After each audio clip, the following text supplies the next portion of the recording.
Dear ladies and gentlemen, every one of us carries within ourselves a quiet knowing, a knowing of what must be done, a knowing of what must be changed, a knowing of what must be let go. And yet, despite this awareness, we often find ourselves stuck, frozen between intention and action. Most people live their entire lives believing that knowing something automatically grants them power, but this is one of the greatest illusions of the human mind. Knowledge alone has never transformed anyone. People read books, watch motivational videos, listen to wisdom from teachers and masters, and they nod because the message resonates. They already know these truths. They know the value of waking up early, of eating healthier, of training the body, of calming the mind, of improving discipline, of pursuing meaningful goals. They know the importance of removing toxic habits, of staying away from distractions, of focusing their energy. Yet, despite all this knowledge, their lives remain unchanged, because knowing is easy, but doing is the true challenge. The gap between information and transformation is action, and that gap is where most people struggle. Human beings collect knowledge like trophies, but trophies on a shelf do not strengthen the body. Only training does. You can know everything about push-ups, breathing techniques, meditation, focus, productivity, emotional control. You can even explain these concepts to others, but if you are not practicing them, they become nothing more than ideas floating in the mind. The mind loves information because information feels safe. It feels comfortable. It gives the illusion of progress, even when no real progress is happening. This is why so many people consume content endlessly. They are motivated in the moment, but once the motivation fades, the knowledge returns to its dormant state, unused and unpracticed. Knowing what to do is not the issue. Humans have known for thousands of years how to live healthier, stronger, more focused lives. The issue is that knowledge does not automatically activate behavior. The mind can understand something clearly, but understanding does not force the body to move. Understanding does not break old habits. Understanding does not override emotional resistance. There is a silent separation between the clarity of the mind and the willingness of a person to step into discomfort. And because of this separation, people continue living the same patterns, repeating the same days, wishing for change but never experiencing it. This is why so many people feel frustration. They feel stuck not because they lack answers, but because they are not applying the answers. Deep down, they know exactly what must be done, and the truth becomes heavy inside them. The conflict grows, the mind saying, "I know what I should do," while the body and emotions whisper, "Not today, later, when I feel ready, when conditions are perfect." But readiness never comes on its own.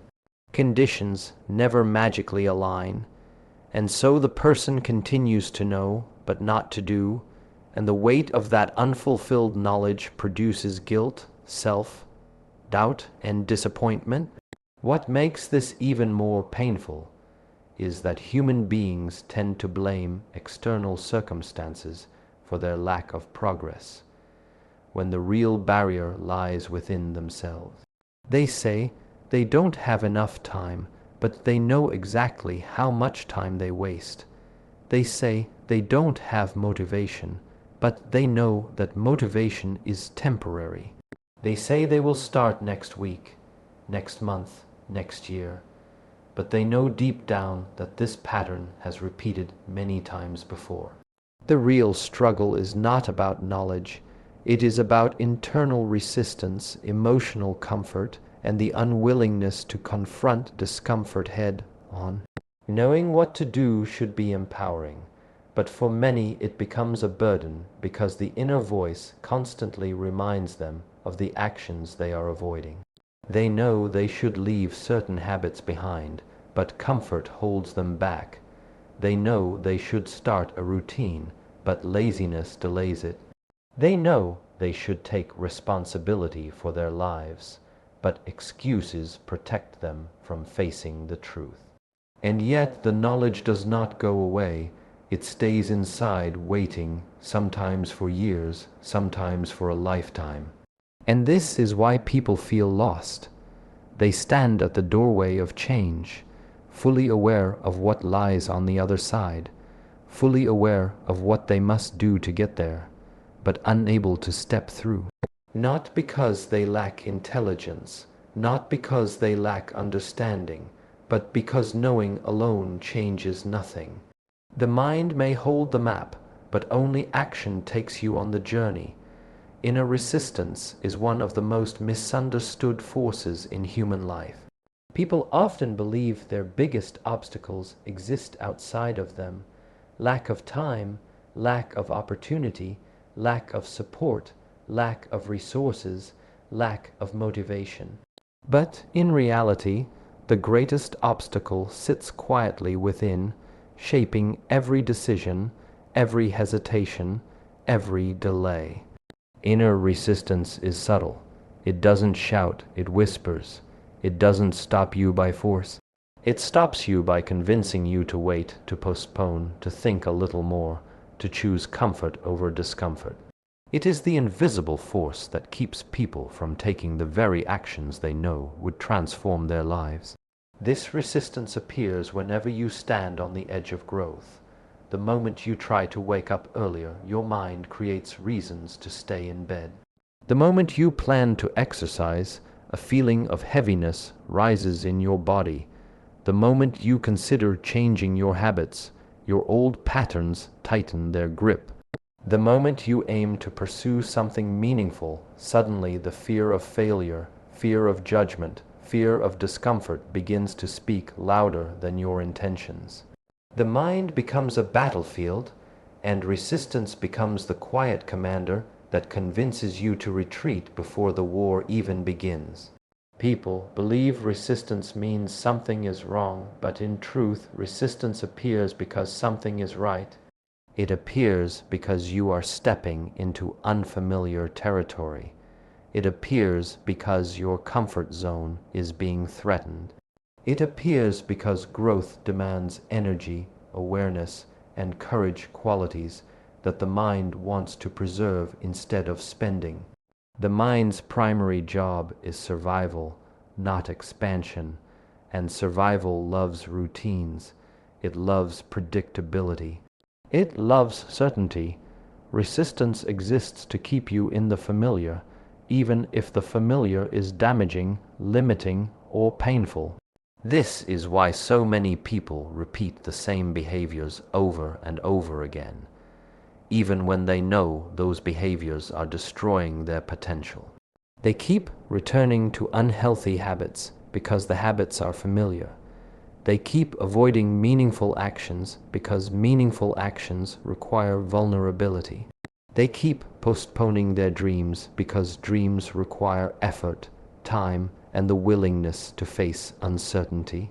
Inner resistance makes the comfortable path feel safe and the difficult path feel dangerous, even when the truth is the opposite. The most powerful thing about resistance is that it disguises itself as logic. It gives you very convincing explanations. You're tired today. You deserve a break. You will start tomorrow. You're not ready yet. The conditions are not right. These excuses feel reasonable, intelligent, even protective. But each time you obey them, you strengthen the resistance and weaken your own willpower. Over time, this becomes a habit, an invisible cycle where knowing what to do is never enough because resistance always arrives first and wins before action even begins. This resistance is emotional, not intellectual. The mind might understand the importance of growth, but but the emotions fear discomfort. You know that 1 hour of training will benefit you, but you avoid the temporary discomfort it brings. You know that working on your goals will reward you in the long term, but your emotions want the immediate pleasure of distraction. Inner resistance feeds off emotional comfort, and emotional comfort is one of the strongest addictions in human life. It keeps you from stretching yourself, from breaking patterns, from lifting yourself into a higher state of living. Many people think they lack discipline, but what they truly lack is the ability to handle their inner resistance. They misinterpret resistance as a sign that they should stop. They think the discomfort means they are not ready. They think the fear means they should wait, but resistance is not a sign to stop. It is a sign that you are touching the edge of transformation. It is the threshold where many turn back, but also the threshold where those who persist begin to rise. This is why some people can change their lives dramatically and others stay stuck for years. The difference is not knowledge. It is not intelligence. It is not luck. It is how they respond to resistance. One person feels resistance and retreats. Another feels resistance and walks through it. One person waits to feel comfortable before acting. Another acts despite discomfort. One person argues with their mind. Another understands that the mind will always protest when growth is near. Every time you move towards something meaningful, resistance will show up. It will appear as laziness, procrastination, excuses, emotional discomfort, fear, doubt, or hesitation. It will use every method to pull you back into the old version of yourself. It doesn't want you to evolve. It wants you to remain predictable, but the moment you recognize resistance not as an enemy, but as a natural reaction of the mind, you gain power. You begin to see that the presence of resistance is not a sign of your weakness, it is a sign of your potential. People often believe that motivation is the driving force behind every great transformation, but this belief is the very reason so many remain stuck. Motivation is emotional. It rises and falls like the weather. It comes when life feels exciting, and it disappears the moment discomfort appears. Anyone can act when they feel inspired, but inspiration is temporary. It might last a day, a week, or even a month, but eventually the emotional spark fades, and when it fades, people return to their old habits. This is why relying on motivation alone is a trap, because transformation requires consistency, and consistency cannot depend on feelings. Discipline, on the other hand, does not care about feelings. It does not wait for the perfect moment, the right mood, or the spark of excitement. Discipline is a decision you make every day, even when your mind protests, even when your energy is low, even when distractions call your name. Discipline is built not through grand gestures, but through small, repeated actions, taken especially on the days when you do not want to take them. These days shape you more than the days fueled by motivation, because they strengthen your ability to act independently from emotion. Most people misunderstand discipline. They think it requires extreme willpower or a personality stronger than others. But discipline is not about being special. It is about being committed. It is about confronting that internal resistance and doing what you must do anyway. It is a quiet promise you make to yourself and honor consistently, and each time you follow through, even in small ways, you build inner trust. You start believing in your ability to act, not because you feel ready, but because action has become a part of who you are. Without discipline, motivation becomes entertainment, something that makes you feel good, but does not move your life in any meaningful way. People watch motivational videos, read inspiring quotes, listen to speeches filled with power and wisdom, and for a moment they feel unstoppable. But the next morning, when the emotional rush is gone, they wake up tired, unmotivated, and unchanged. They wait for the next dose of motivation, repeating the cycle. Motivation becomes a spark that never ignites a fire because they never take the consistent action required to build one. Discipline is the fire. It is the steady flame that keeps burning even when the wind of emotions is unpredictable. When discipline takes over, you stop negotiating with yourself. You no longer ask, "Do I feel like doing this?" Instead, you say, "This is what needs to be done, so I will do it." That simple shift in mindset separates those who grow from those who repeat the same patterns year after year. Discipline frees you from the roller coaster of emotions and places your actions in your own control. People often wait to feel ready, but readiness is a myth. Nobody feels ready to change their life. Nobody feels comfortable stepping into discomfort. Nobody feels eager to break their routines, face their weaknesses, or confront their fears. Discipline teaches you that action creates readiness, not the other way around. When you act first, confidence follows. When you push yourself, energy rises. When you commit to consistency, motivation begins to appear more often because your actions reinforce your identity. This is why those who achieve great things are not always the most talented or the most intelligent. They are simply the most consistent. They do not rely on moods. They rely on habits. They create routines that do not depend on emotional highs. They understand that even on the most uninspiring days, doing a small action is better than doing nothing. They understand that progress is built through repetition, not occasional bursts of effort. And they understand that discipline is what carries them through the silent, lonely, invisible moments of growth, when no applause and no recognition exist. The human mind naturally searches for comfort. It prefers pleasure over effort and ease over challenge. Motivation works only when the mind feels enthusiastic, but discipline works even when the mind is tired, bored, or overwhelmed. Discipline trains the mind to follow direction instead of emotion. It teaches the body to move even when the mind hesitates. It becomes an inner force stronger than excuses, stronger than laziness, and stronger than fear. When discipline becomes your foundation, you no longer rely on chance or mood. You create your own momentum. Every great transformation, whether physical, mental, emotional, or spiritual, comes from consistent action. Consistency builds mastery.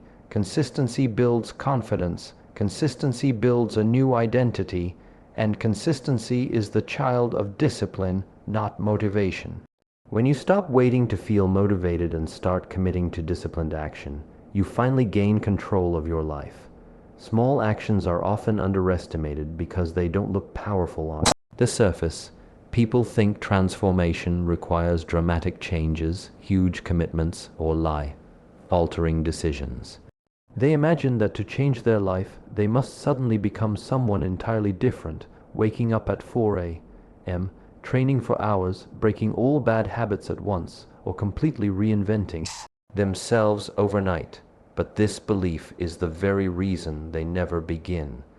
The mind becomes overwhelmed by the size of the imagined change, and instead of moving forward, it freezes. In reality, transformation is never the result of one massive leap. Transformation is built through small, simple, repeated actions that slowly reshape the mind, the body, and the character. Small actions do not intimidate the mind. They do not trigger resistance in the same way major changes do. When you tell yourself to meditate for 5 minutes instead of 30, the mind relaxes.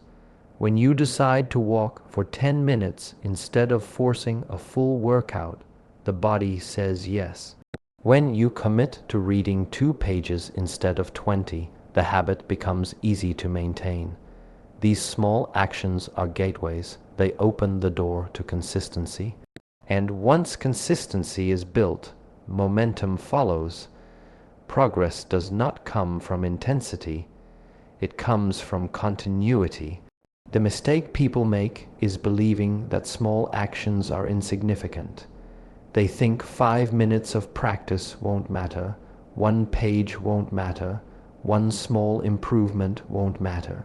But every great achievement is built from tiny building blocks.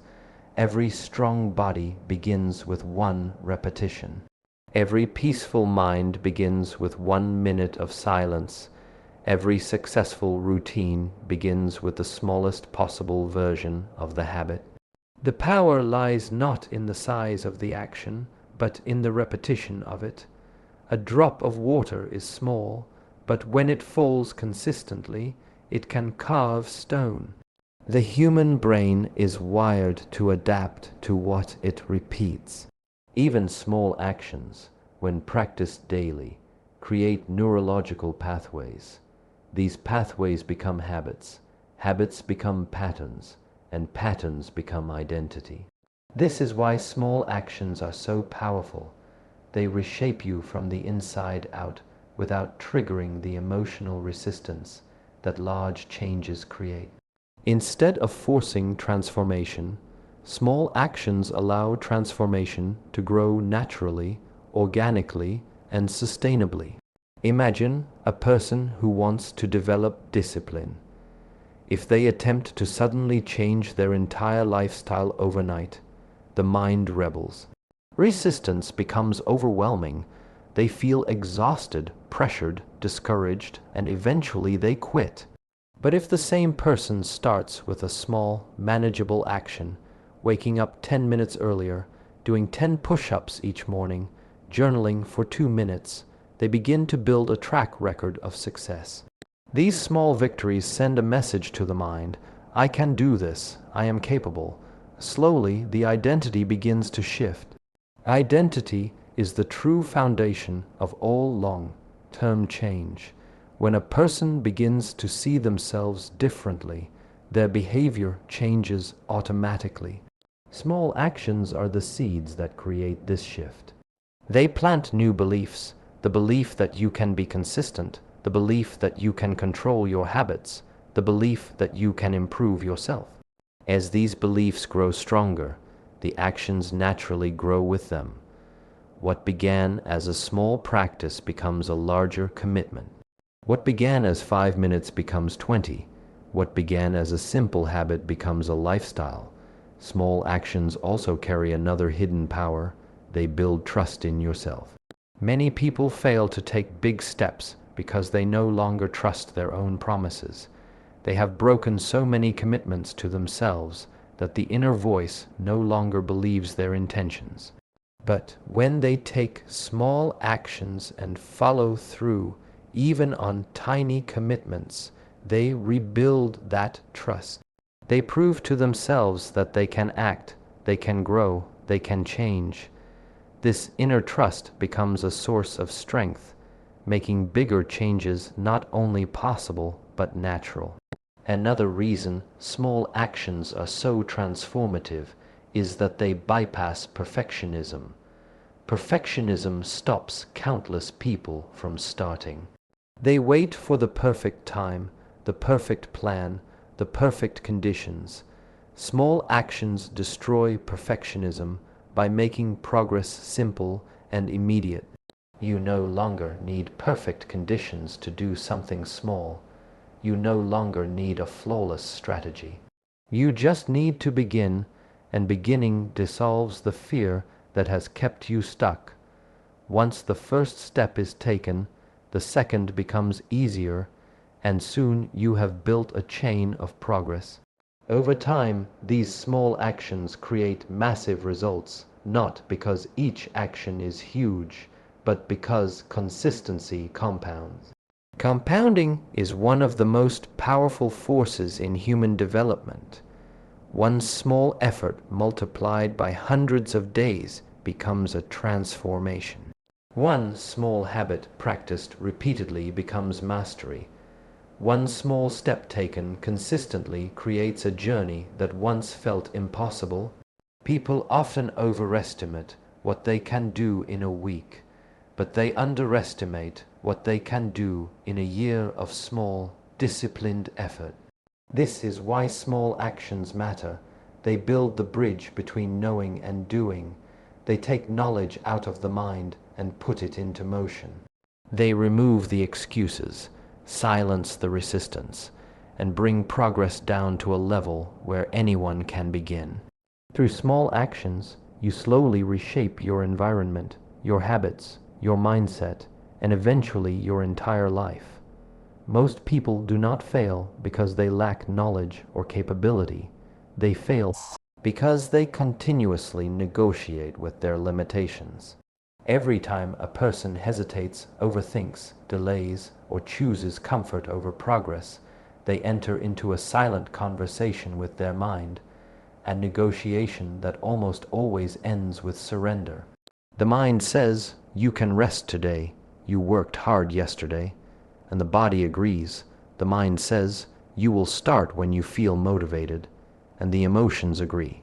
The mind says, "Maybe tomorrow will be easier." And the habit of postponing agrees. Without even realizing it, people become prisoners of their own internal dialogue, allowing their limitations to lead their lives. This negotiation feels harmless in the moment, but it becomes destructive over time. Each time you let your limits win, those limits grow stronger. Each time you choose comfort, comfort gains more control over you.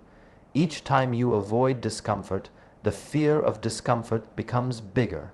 Eventually, a person reaches a point where their limitations no longer need to speak loudly. They whisper, and the person obeys. They are no longer living according to what they know is right. They are living according to what is easy. Instead of shaping their life with intention, they allow old patterns, fears, and excuses to shape it for them. What makes this battle so subtle is that limitations disguise themselves as logic. They sound reasonable.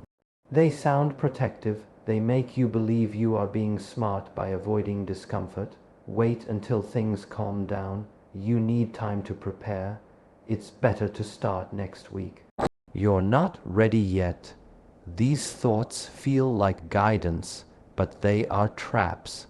They are the mind's way of preserving the status quo, avoiding change, and protecting the familiar. If you listen to these thoughts long enough, you begin to believe them, and when you believe them, you stop growing. The truth is that limits are not physical barriers. They are psychological agreements. They exist only because you have accepted them. Once you stop accepting them, their power dissolves. The body may feel tired, but you can move. The mind may feel afraid, but you can act. The emotion may feel resistant, but you can still choose discipline.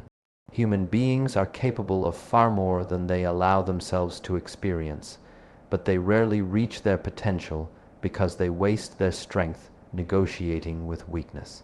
They give their energy to excuses instead of action, to doubt instead of discipline, to fear instead of courage.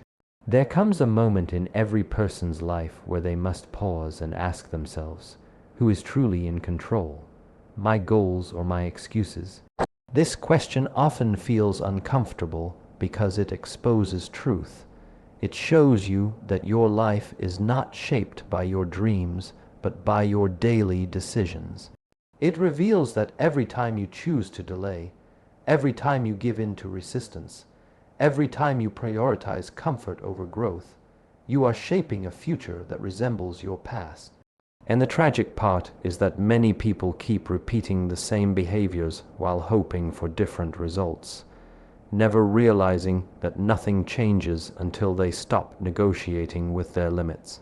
When you finally stop negotiating, something powerful happens inside you. A shift occurs. You take back authority over your life.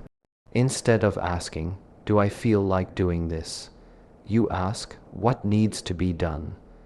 Instead of waiting for motivation, you generate momentum through consistent action. Instead of hiding behind fears, you begin walking directly into them. This shift does not make life easier. It makes you stronger. It does not remove challenges. It increases your ability to face them.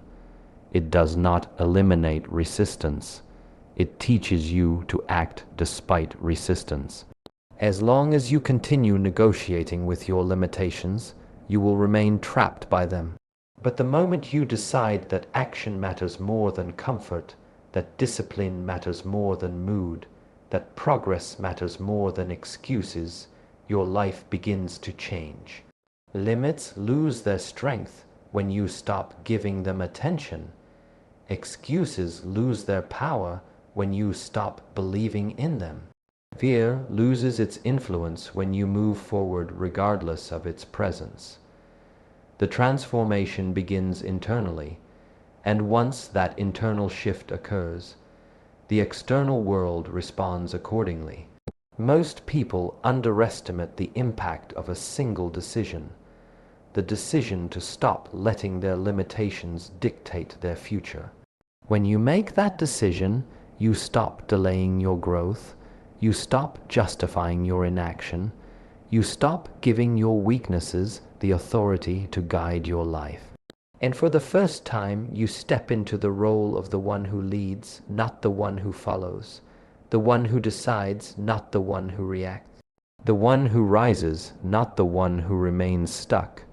This inner shift changes the way you carry yourself. It changes the way you speak to yourself. It changes the way you show up each day.